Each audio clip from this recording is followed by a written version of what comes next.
de São José de Vasconcelos. Eu nasci em Cascavel em 1976.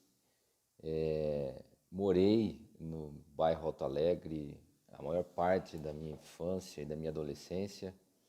Estudei no Colégio Manuel Lugero Pompeu desde a pré-escola. Na verdade, a minha mãe foi a minha primeira professora, ela também era professora e eu fiz a pré-escola tendo ela como professora. Estudei até o primeiro ano do segundo grau. Em algum momento houve uma grande greve na escola e acabei indo para o Colégio Wilson Joffre. Não tive uma boa passagem, reprovei de ano.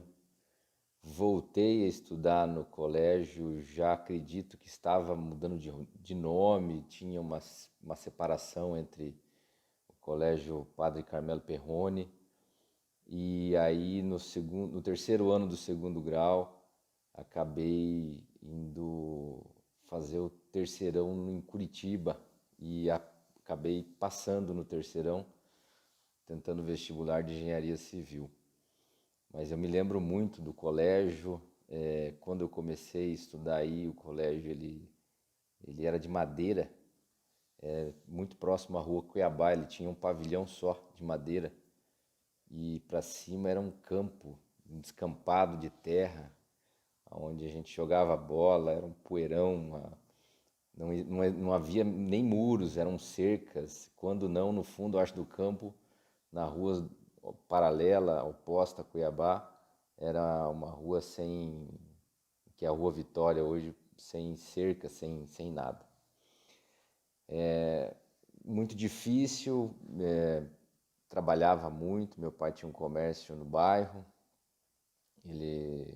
eu trabalhava o dia inteiro, depois já de uma certa idade, o dia inteiro com ele, e achava janelas para poder estudar, mas eu lembro que com 10 anos já eu estava trabalhando com ele. E na Rua Público Pimentel, ele tinha um comércio ali. E meu pai mora até hoje aí no bairro Alto Alegre. Quando me veio a oportunidade de eu poder ir morar fora, para poder estudar, eu agarrei com todas as forças. Na época eu queria sair, eu queria poder ser independente, eu queria poder construir meu próprio caminho. Mas essa infância, esse tempo que eu passei aí, eu percebi que existia sim algo que eu aprendi muito, inclusive com a dedicação do meu pai, e ele mostrando que era necessário, muito necessário, a gente ter que trabalhar. Sempre foi muito duro, quem conhece ele sabe a pessoa que ele é até hoje, muito dura. Quando me deram a chance para eu ir poder estudar fora, eu fazia estágio. No terceirão, me dediquei totalmente.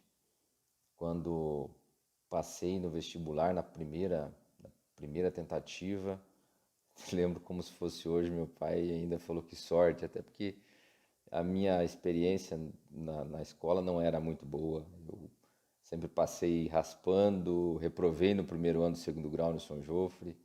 A minha irmã sempre muito mais dedicada e eu não era assim tão focado, vamos dizer assim. Ou melhor, eu não tinha ainda descoberto como gostar de aprender. Eu acho que essa foi a grande chave, a grande virada de chave.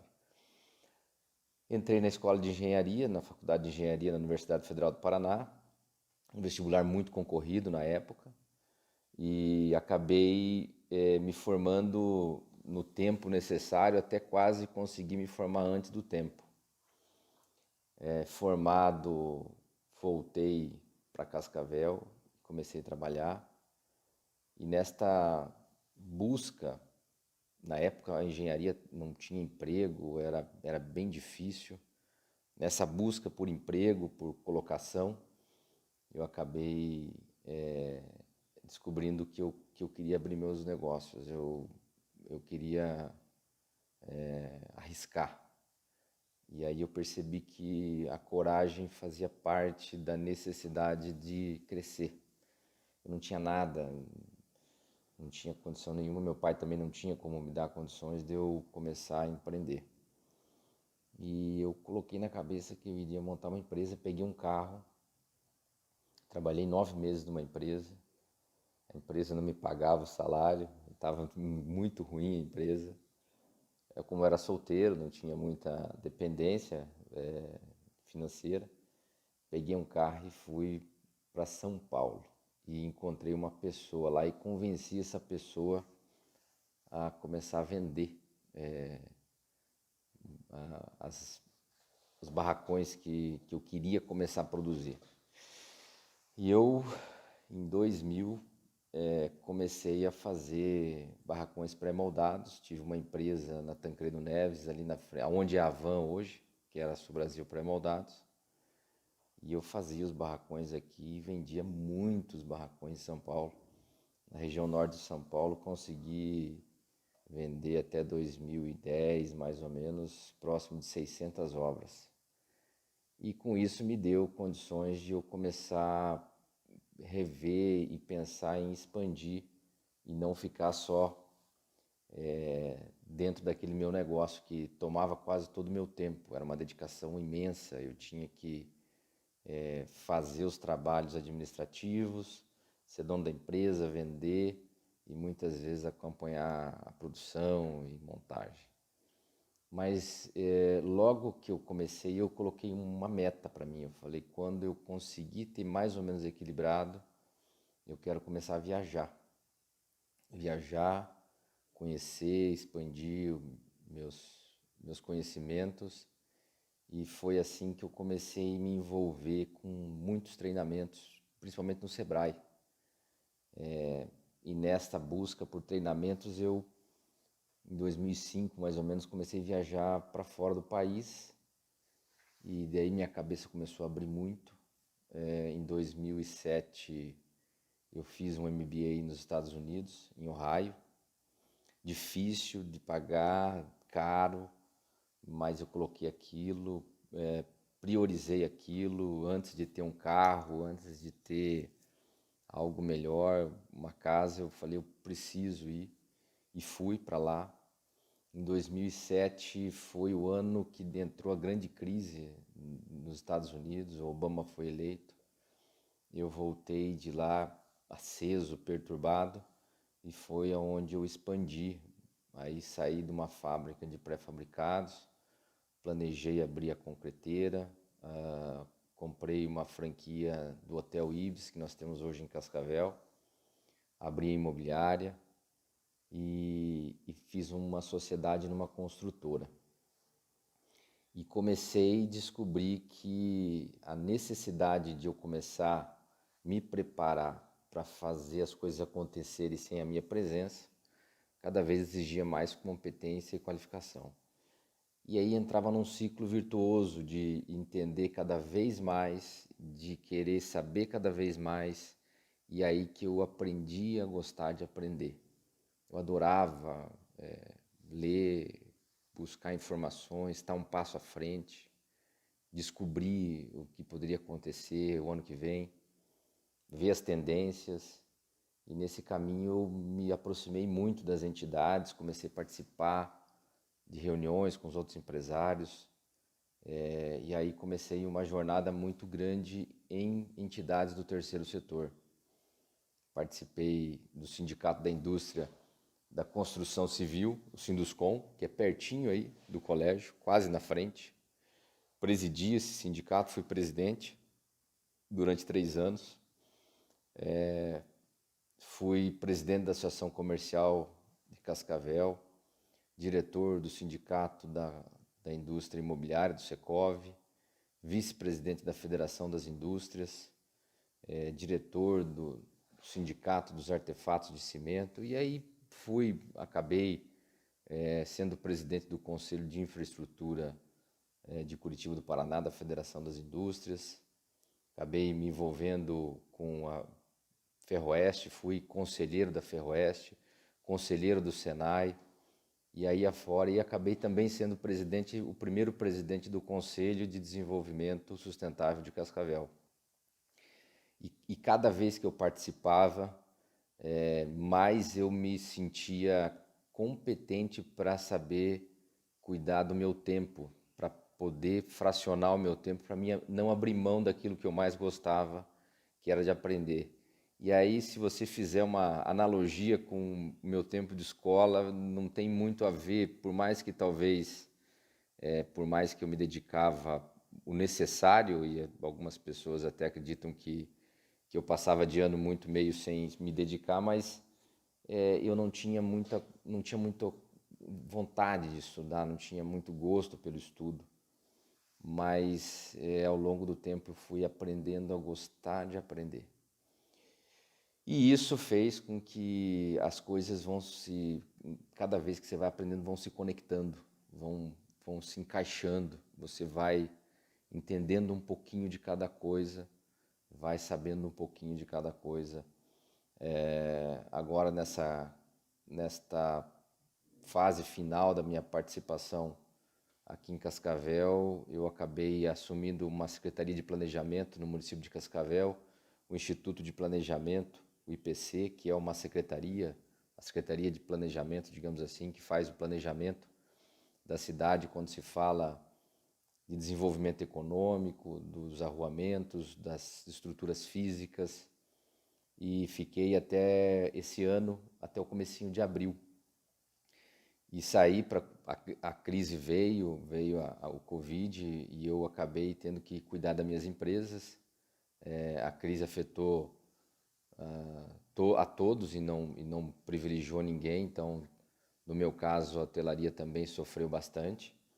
Mas esses 3 meses eu fiz uma imersão também na questão da venda online, do mercado digital, das mídias digitais, e acabei me inscrevendo também numa pós-graduação de marketing digital e negócios digitais.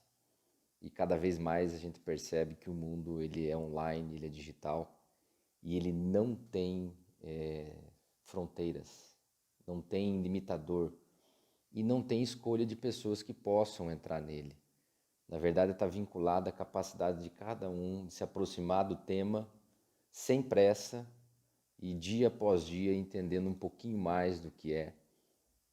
No meu tempo, nós não tínhamos telefone, não tínhamos internet, e as empresas, quando começaram a perceber a tecnologia, elas vão se aproximando e vão absorvendo.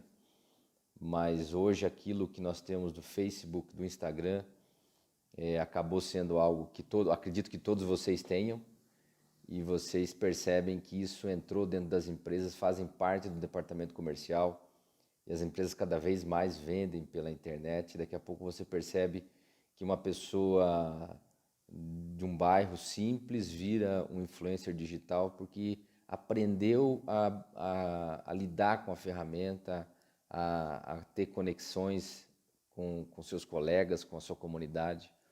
Então, eu queria aqui, nesse meu recado e nesse relato que eu trago aqui um pouco da minha passagem, inclusive pelo colégio de vocês, o meu colégio também, o que colocam como limitadores ou como que a gente pode ter muita dificuldade, e eu não gosto muito do vitimismo. Eu sempre entendi que todos nós temos sim, todos nós temos competência, que se constrói competência para subir. Depende de onde a gente quer ir, de onde a gente quer chegar.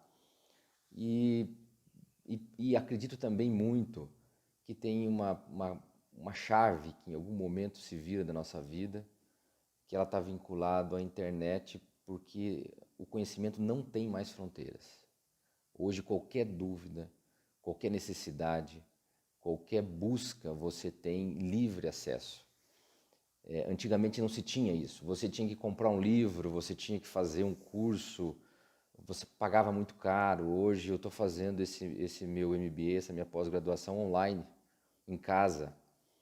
O que vale é o conteúdo, é o conhecimento, é aquilo que eu absorvo, aquilo que eu consigo colocar em prática. E também tem uma coisa vinculada a nossa programação mental. Algumas pessoas falam que a gente nunca vai conseguir, nós não vamos ter condições. Eu acredito que quem vem de baixo tem muito mais força, tem muito mais coragem. Quem recebe uma grande herança, quem tem já uma grande riqueza, a chance dessa pessoa destruir o que alguém fez é muito maior. Claro que existem casos e casos, mas tem pessoas que não vão dar o devido valor àquilo que recebem. Mas quem vem de baixo vem muito mais forte. Eu acredito que essa condição de busca, de coragem, de tentar viver uma vida melhor, ela nos faz muito mais forte. E viver o vitimismo faz com que o medo nos tome conta e a gente não tenha coragem de dar um passo à frente, de arriscar. Essa é a grande diferença de quem consegue dar um passo à frente. Eu mesmo, sem nada, peguei um carro emprestado, com pouco dinheiro, e fui a São Paulo vender as minhas ideias. Teria chance de a pessoa não acreditar em mim? Teria, mas eu me preparei, eu desenhei uma empresa virtual na época, porque eu não tinha empresa, só tinha um nome. Eu falei, vou escrever no papel um nome de uma empresa que tenha força. E fui para São Paulo. Eu acredito que nós temos sim oportunidades. E como eu vim daí, eu passei por aí, eu vou votar todo ano eleitoral eu vou aí no colégio e eu vejo que o colégio cada dia está maior, hoje tem uma quadra ali embaixo, era um terrão, aquele negócio era tudo de madeira. Na minha época, a gente vivia se escondendo atrás do colégio para jogar bolita. Era um show, era um espetáculo, era uma infância fantástica, sem acesso, sem internet. E hoje nós temos todas essas condições. E eu vou finalizar minha passagem por aqui oferecendo a vocês um livro, que eu vou mandar o link para o professor Edson Gavazzoni, que participou comigo no Conselho de Desenvolvimento, onde conta um pouco sobre essas chaves mentais. Não existem verdades supremas, nem de que você pode tudo, nem de que você não pode nada. Cada um tem que achar seu caminho.